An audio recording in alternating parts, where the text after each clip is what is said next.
Hey everybody, welcome back to the clinicaltrialsguru.com. I'm Dan Sfera. I'm with Dr. Josh Luke. Dr. Josh Luke, he's got a new book coming out. You want to show everybody the book? So, Forbes Books, yeah, excited they recruited me. It's called Health Wealth. Is Healthcare Bankrupting Your Business? 9 Steps to Financial Recovery. So I'm excited. It launches Thursday, January 18th at 10 a.m. Pacific, 1 p.m. Eastern. And we're going to talk about the book. We're going to give you guys, Guru Nation, an incentive to buy it. But let me give a little background on Josh and why we're doing an interview here on the Clinical Trials Guru. So Josh used to run a bunch of hospitals, right? Yeah, Is that accurate? 4, yeah. 4 hospitals. And you were introduced to clinical research, right? Yeah. Was that through me?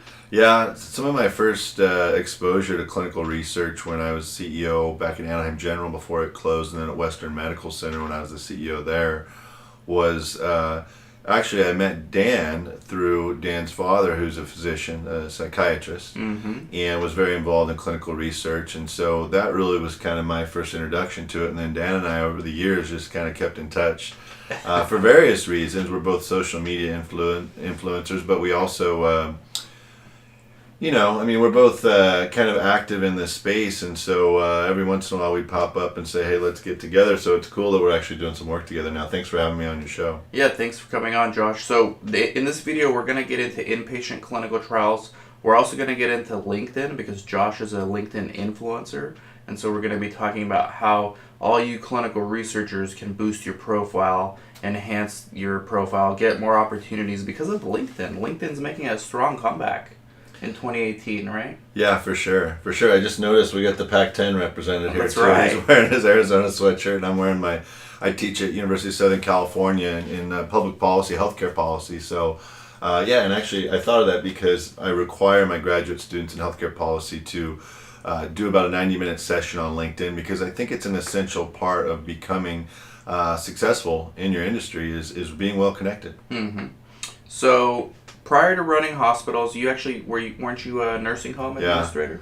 Yeah, that's a pretty rare leap. Thanks for asking that. But What happened is I was kind of an outcast in the hospital executive roundtable, if you will, because most people come up through the ranks in the industry and spend time working in administration or a different department and work their way up, and that's not what happened with me at all. I actually was a nursing home administrator for a couple of years, and then this really old hospital, aging hospital at the time, small hospital, called and said, hey, we're looking for a nursing home administrator to come run our hospital because we just want to stay open and we don't need a lot of patients. But what happened is the 4 or 5 nursing homes across the street lost confidence in that hospital, and there was 2 or 3 new hospitals, and you remember it was La Palma and then West Anaheim that were competing on both sides of that hospital for their patients. So the nursing homes were right across the street from my hospital, and they were driving right by it in the ambulance to get to the other hospitals because they thought there was a business advantage, and they'd lost confidence in the quality in Anaheim. So they hired me. I was fortunate. My first job in the hospital was as its CEO, and we did a real good job. I was there 4 years before I got hired to go across town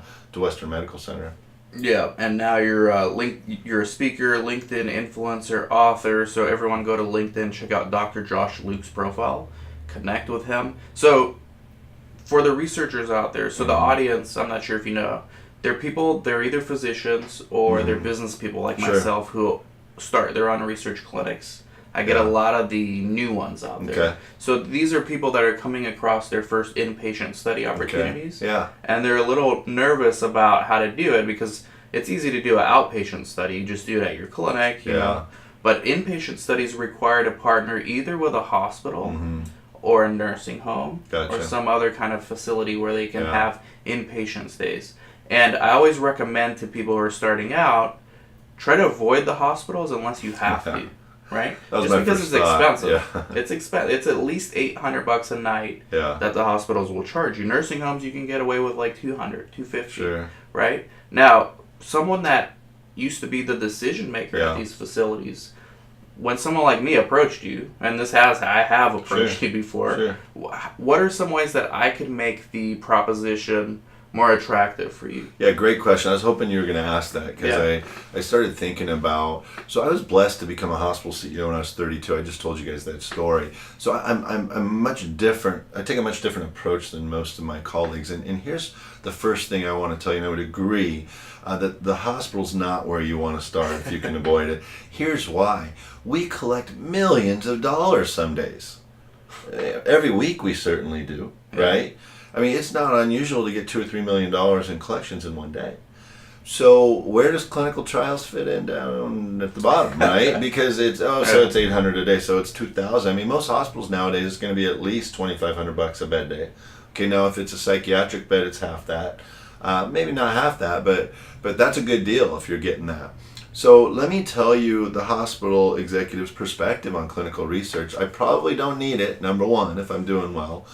Number two, it's kind of scary. It's the great unknown. It's not what I specialize in. If I were to start going down the path of doing clinical research, I would call somebody I know like Dan to say, hey, can you help me? I want to hire you to consult to help me understand how to get into this. Because, of course, you have the human subjects part of it. That I got a PhD, and so I learned about human subjects when I was getting my PhD, and it's not fun at all. Yeah. Hospital CEOs don't know anything about human subjects. It's not their expertise. Right. In fact, half the executives listening, if they haven't done clinical research, are probably asking, "What is he even talking about?" Yeah. Yeah. And so, and just the short version, of course, as your listeners know, is anytime you're using human subjects in your study, you have to go through a lot of legal processes to get clearance. But what I was going to say is, so the revenue piece for clinical trials isn't huge. We don't go, oh wow, I want to make more money. In the hospitals I ran, they would have been opportune for clinical trials because we were safety net hospitals that if you had a choice to go have a surgery on your hip or other part of your body at my hospital or another, you were going to pick another. We were in the inner city, and there's a huge divide between which hospitals are the haves and the have-nots, and it's not difficult for you to figure out which are which. But let me tell you which is which. But let me tell you, if I were one of your listeners thinking about, but I do need a hospital. Academic hospitals have a responsibility to do clinical research. So what is an academic hospital? It's affiliated with the university, a teaching hospital where they're teaching doctors, residents. They have a responsibility to do this. They often have a grant writer. They have pipeline. They have departments dedicated to human subjects and things like this. Whereas my hospitals, smaller hospitals, when you start thinking about for-profits, it's going to be a much tougher sell. Yeah. I think. Yeah. I'm glad you shared that, Josh. The problem with universities is their IRB. You have to go through their local IRB. So you may get cheaper bed days. Sometimes they'll give it to you for free. They just want to do the research. Yeah. Right? But the issue is the local IRBs. And in this industry, central IRBs are used by all the private hospitals, private sites. Much quicker. It's almost like a cookie cutter approval process. Going through the local IRB could take 6 months to a year, and by that time the study could be over. I agree. And the sponsor could say, hey, thanks, but no thanks, we've moved on. So that there is a fine line between, I agree with you, if you can find a relationship with a local university and you can get through their IRB quickly, go that route. Otherwise, I think nursing home, assisted living facility. Absolutely. Way easier to get through. Way easier. And so as a former administrator of one of these facilities, let's go with the nursing home now. So they need revenue. The nursing homes do. If there's any empty beds in the facility, they need the revenue. So I want to answer this question. I want to go back to the IRB thing in a minute because you brought up a really good point. So let me give you just like a 30-second lesson on nursing home reimbursement. Medicaid patients, which is welfare, which means mom and dad don't have any more money, dad died, mom's sick, needs to go to a nursing home for the rest of her life. Medicaid has no more assets, so Medicaid kicks in. That's like less than $200 a day. And the nursing homes claim they can't live on that, which they should be able to if they're doing their job. But here's the end of the lesson, okay? Medicare pays up to $600-700 a day per bed day for their patients that go to a nursing home for therapy. But those are patients that are supposedly just after a hospital stay, an accident, or a fall, are going to go to a nursing home for 2 or 3 weeks of therapy to get strong enough to go home. Now, about 30% of those patients that think they're only there for 2 or 3 weeks end up not ever being able to go home because they're not strong enough or don't have a dependent. But this is an economic lesson, so let me stay focused on that. less than 200 for Medicaid for probably 60% of their patients. So they make their money on the other 40%. So if you're coming in at 300 a day, that's attractive for them, so long as you're not requiring extra work from their nurses. And so in my experience, and I don't want to get too far into this because I know the regulations have probably changed, but if you're going to have some other staff come in and take care of all this stuff for me, I'm in. I like that idea. Yeah. Now, there's going to be a little bit of a headache at the beginning to get them credentialed and their flu shots, just like they're my employee. But if you can make it turnkey, like anything else in life, right? Central IRB, $300 a day. Our staff comes in. You don't do anything differently. They're easy patients, so your nurses will, not have an issue. That's an easy sell. Much easier sell. Much easier sell, and good money. Good money. Right. Now, how important is it for these facilities, hospital or skilled nursing facility or assisted living facility, to keep their doctors happy?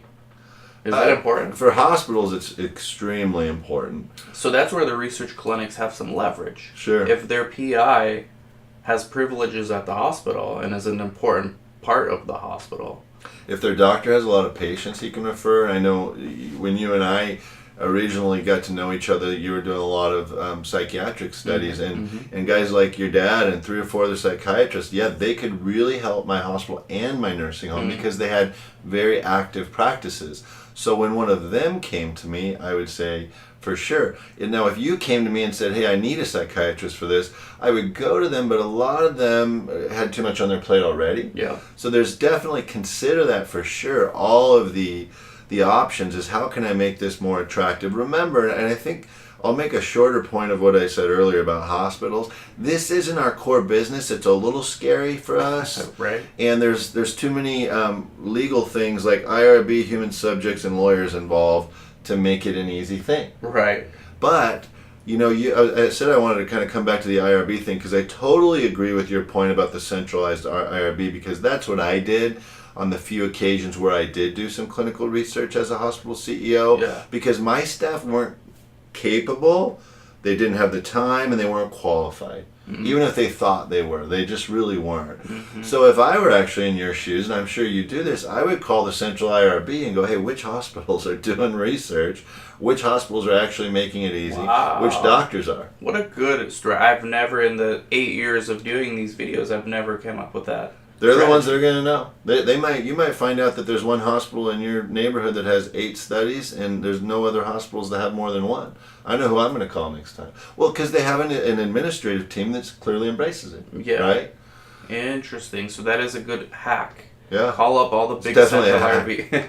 It's an excellent strategy. Call up all the central IRBs that you can think of. There's probably a dozen big ones, and ask them, hey, in my zip code, which are the most prevalent, most widely used hospitals for research, right? They should be able to share. And I would say take the person to lunch one day and just pick their brain. Not only so they have 8 studies, but are they a pain in the butt? Who's the person? Is it like pulling teeth? Because I know in our neighborhood, I'm thinking of one big shiny new hospital in particular down here in Southern California that probably does a ton of research.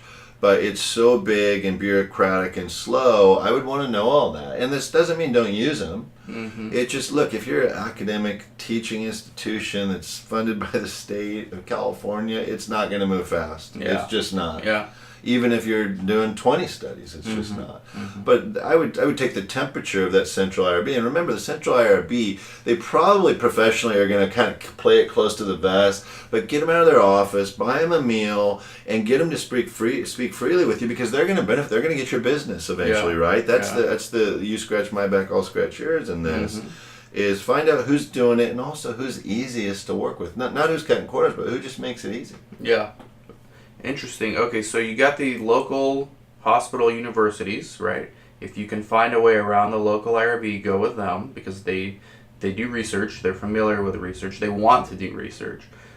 Go to skilled nursing facilities or assisted living facilities, because you can cut costs dramatically. Yeah. But sometimes there's no way around it. You've got to go to the hospitals in your community, and that's when you try to make it attractive for them. And 2 other hacks I would tell you about nursing homes, having run nursing homes and assisted livings, is a lot of times it's like, well, are we going to mix these people with the other patients, particularly with the elderly that are frail? Yes. And so I would say look for nursing homes that have one of two things, either a locked unit, okay, particularly if there's a psychiatric component to it, but also notice the fire doors. This is kind of a hack from running different types of facilities. In any healthcare facility, the state requires you to have fire grade doors, thick doors, that if there is a fire in this compartment, it becomes a compartment. We close the doors and everybody's safe right on the other side.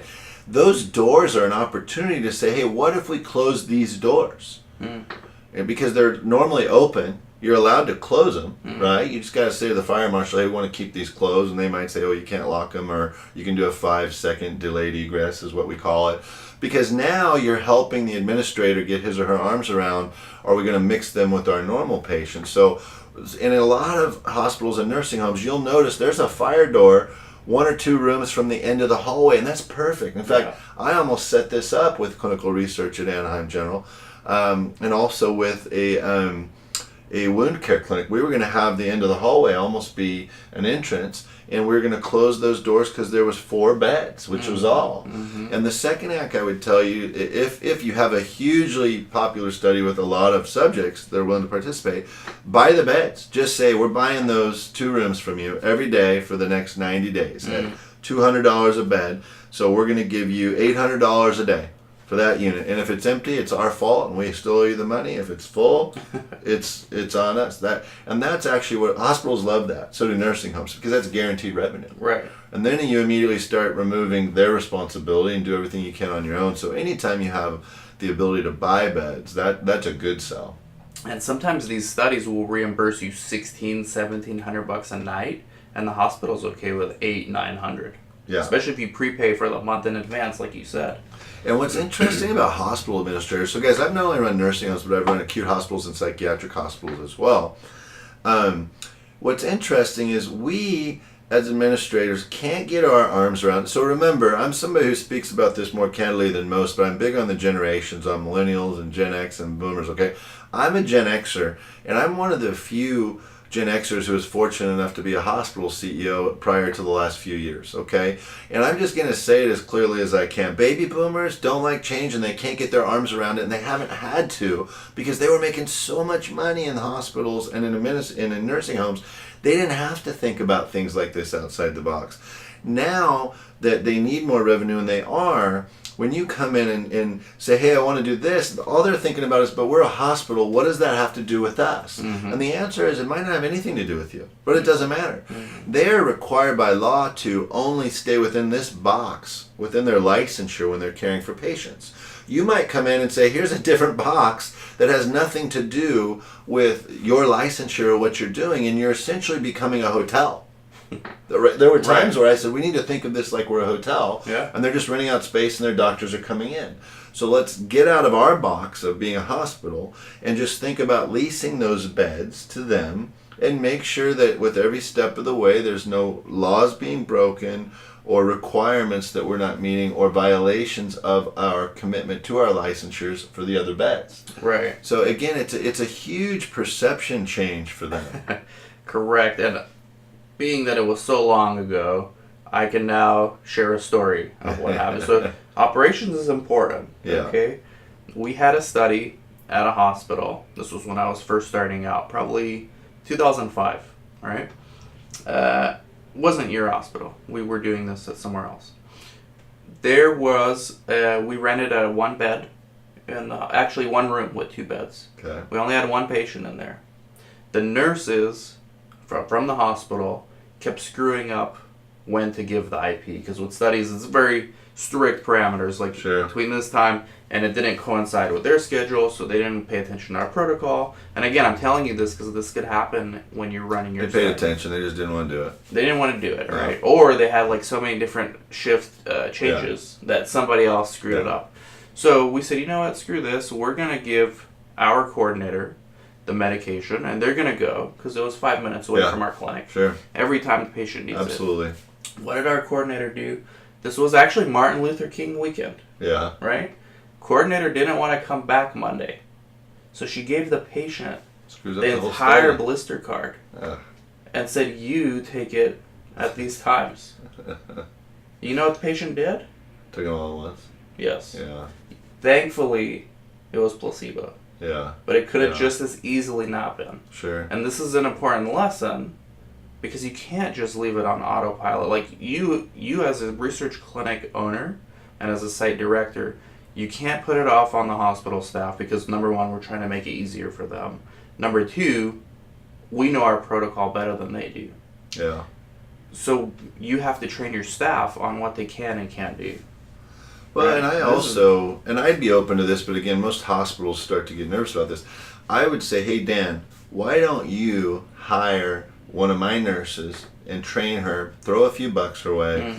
So she's going to be doing the work within the scope of the fact that she works for me. Yeah. But you're going to throw her a few bones to make sure she's doing it right at the right time. Because you just hit clinical trials are worthless if the rules aren't adhered to. Right. So we can go through all this work to set it up. And guys, with all due respect to healthcare workers, they're some of the hardest working people in the world. Yeah. But sticking to schedules isn't their specialty. Even when you and I both know that med has to be taken by 8 a.m., when was the last time you were in a hospital and your loved one said, I haven't had my meds yet? I know it's the first thing I hear every time I go into a hospital room from people, whether it's true or not. Half the time it's not true because they're just in pain, right?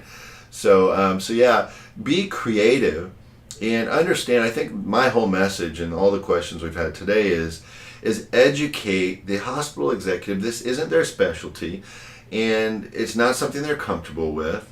And a lot of times, maybe the second meeting, buy in dinner and bring an executive from one of your other sites that can make them feel comfortable. Because there's reduced revenue coming into hospitals and nursing homes, so it's an opportune time to approach them with research opportunities. Simplify, make it easy, start with the money conversation. So let's go through the mind of a hospital executive if you're selling, okay? Yeah. So you come in and you go, hey, I have a study that I am proposing where I think I can bring about $3,000 a day in revenue to your site. Okay, so I do the quick math and I'm thinking, okay, so we're talking about almost $100,000 a month. And I'll tell you, in the old days, for hospitals, they wouldn't have done it for less than that. I think it's changing now, but they wouldn't have done it, okay? So now we're talking about, unless my math was wrong, was that right? Yeah, it's about $90,000 a month. That's good revenue. So now I'm going to go, so as soon as you convince me and sell me on the revenue piece, now I'm going to say, okay, IRB, legal stuff. I don't like it. So then you go from the revenue battle you won, now it's the legal piece and the great unknown to a hospital administrator. Hey, we have a centralized IRB that does everything for you, plays by your rules, will connect with your lawyers to make sure everybody's happy. That's the second battle, right? Is the great unknown of the legal and the IRB and human subjects, and who's going to do that, because I don't have anybody that will or is capable. And so then, once you get that far, now you can get deeper into what look, we don't care what the study is, whether it's psychiatric or for new moms or whatever it might be. Now it becomes, okay, I'm actually considering this operationally. How's this going to impact the rest of my operation? Yeah. Or is it at all? Is there a way to have a side door for this and close the fire doors, use that back unit we've never used? That's another opportunity, guys. There's a lot of nursing homes and hospitals that have floors and units they haven't used in years. Wow. So if you can find them, And why is that? Just because the demand. And I'll give you an example. Even at Anaheim General, when I was there, it was so old, and there were so many new hospitals around. Yeah. Here's a more specific answer. I have to staff one nurse per X amount of patients or beds. So rather than have one nurse in the back for 3 patients, if the law says 1 to 6, then I want 1 for 6. Yeah. Otherwise, I'm doubling my cost, right? Unnecessary. So I put all these patients in the same floor, in the same hallway, in the same unit. So that's a huge opportunity. And you remember when I was in Anaheim, we had a separate campus over in Buena Park that was ripe for studies. That was where we went. Yeah. Yeah. So now there's also hospital surveys, right? Yeah. Do nursing homes have surveys? They do, for sure. Yeah. Hospitals actually only have them every 2 to 3 years unless there's a complaints or a volume of complaints. Nursing homes, it's annually from the state. Annually. And they're difficult. What I've learned about... So timing could be an issue. If I'm approaching The nursing homes in particular will be more conscious of their annual survey. If they're so in the nursing home, great question. Yeah. So in the nursing home, it's an annual survey, and they can come at any time, but they often come within 3 months before or after last year's date, and in California it's often after because they're understaffed and have been for years. And so, just for people that don't know, what is a survey? They walk in unannounced, a team of 3 or 4 people, a nurse, a doctor that work for the state. From the state. They ask for all your documentation as soon as they get there. Every state has their own process. They spend 2 to 3 days looking at patient charts, making sure documentation's there, making sure you have all the documentation for your doctors and your employees and flu shots. The human resources files are there. Talk to family members. Great point, because nursing homes, if their survey is due, they're not going to want to talk to you. Right. It's not so much about we're scared of clinical research because of the survey, because what I've experienced with surveyors is just show us the paperwork for the IRB and human subjects, and we'll pull one chart. And if your paper, because they don't know either. The reality is the surveyors don't know anything about clinical research either. They're just required to, you're doing clinical research, I need these 5 documents, and can you give me the phone number of one of your subjects? And I would just give them your number, and you would do it, and I'd say, hey, they got to talk to one, and we'll be done. It's not why they're there. They're well, now, granted, if we're doing something really dicey and aggressive, they're going to want to know when the medications are involved, and we call it the med pass in the hospital or the nursing home. I don't know if your listeners are familiar with that term, but that's when the nurse takes the medication cart and goes room to room, and it's locked, and she has keys on each arm, so meds aren't getting stolen, and she's required to measure them and document. A lot of times there's a camera on that cart. So that kind of gets off subject, but the med pass is really, the surveyors will watch the med pass too. In the hospital, the survey process is every 2 to 3 years. It's done by the Joint Commission. The state comes with them as a representative from time to time. Not as it's don't get me wrong, it's an extremely big deal, but you have so much more staff. One stat I always share with folks when I'm speaking is nursing homes are so under-resourced. There's usually 1, 2, or at the most 3 college degrees on their entire staff. And that's not meant to disparage them. It's meant, because they're some of the hardest working people you'll meet, that's meant to help you understand how under-resourced they are. Okay? Another thing about nursing homes, they shouldn't be called nursing homes because hardly any nursing care is done. They should almost be called CNA homes or aid homes, because all the nurses do is the med pass. Yeah. And in a 100-bed nursing home, this might scare you and definitely will surprise you.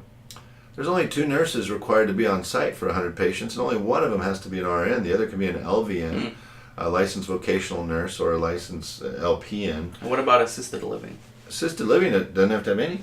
0. Yeah. Now the smart ones have one because they're charging you more. And to give you an example, what they do at an AL is they say, hey, it's $4,000 to live here, but if we have to give your mom meds every day, it's an extra $100 a week.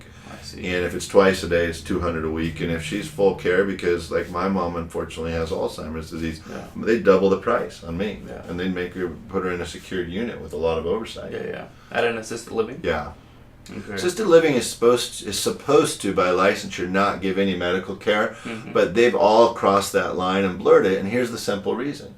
Because if Josh and Dan have money and we walk into a nursing home and then we walk across the street to the assisted living that looks like a 5-star Four Seasons resort, we're going to go to the Four Seasons and go, hey, can you just give her mom meds twice a day, even if it costs me $6,000 a month? And the nursing home might be free. It's not going to be free if you have money, but the nursing home might be covered in part by Medicare or some other benefit. If we have resources, we're going to go to the assisted living that looks like a 5-star resort. I often joke with my wife when we walk into them to visit somebody. I always say, I want to move here now. Somebody can make me meals and clean my room up every day. Those places are nice. And nursing homes, on the other hand, are awful. Nobody will ever want to go there. Right. So just some options for you when you're doing your studies and picking facilities. Thank you, Josh. Stay tuned. We're doing another video on how to use LinkedIn to boost your profile. Show them the book. So the book, Health Wealth. Right. Health Wealth is healthcare bankrupting your business, 9 steps to financial recovery. I think the easiest way to find it on Amazon is just type in Health-Wealth Josh Luke and it'll pop up. It actually goes on sale at 10 a.m. Pacific, 1 o'clock Eastern on Thursday, January 18th. And I have a special promotion that's this week. this week, just for podcast listeners for the Clinical Trials Guru. If you go online and buy this book in the first 2 hours, I think it's less than $20. I will, and then email me a copy of it at info@health-wealth.com. I will send you an autographed copy of my last book, Execute, A Former Hospital CEO Tells All. And if you were fascinated by some of what I shared on nursing homes and hospitals and getting inside the brain of a hospital administrator, you want a copy of my last book called Execute, A Former Hospital CEO Tells All. So you're going to get one for free. You're basically getting a 2-for-1 if you go online Thursday, January 18th, this Thursday, 10 a.m. to noon Pacific, and buy this book and email me the receipt. I will mail you a free copy, signed copy of my other book. So thanks again for doing that. Excellent. Cool. I did not know you're offering that. That's very nice of you. I will also do, if you buy one of these books, send me the receipt. I will do a 10-minute conference call with you or your team. Cool. Snapchat call, Skype, whatever you want. Let's do it. 10 minutes. Let's get a bunch of these books. And I'll give a shout out on my social too. On LinkedIn. LinkedIn. That's next. Yeah, we're talking about that next. So stay tuned, everybody. Thank you, Josh. It's cool. Thanks for having me. Yep. And we'll talk to you guys in a little bit. Take care.